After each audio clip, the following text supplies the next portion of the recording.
A woman, 22 years old in South Carolina, has been charged with homicide because she had a miscarriage.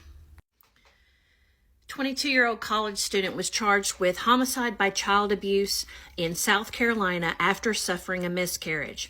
Thankfully, a grand jury declined to pursue charges against the student last week, but this is another example of the criminalization nightmare that we can expect to see over and over again.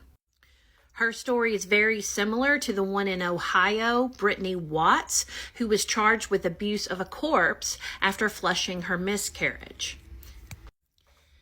Doctors tell women to go home and try to pass their fetuses when they're having a miscarriage, when they die.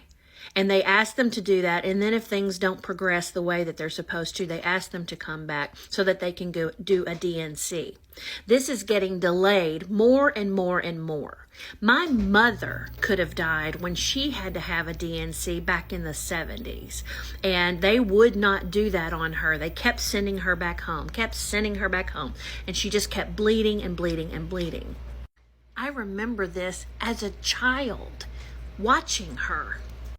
I'm going to keep reporting on these stories as much as I possibly can. A lot of people want to keep these private because they don't want their miscarriages to be politicized.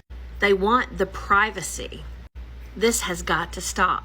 Vote blue, down the ballot, everywhere.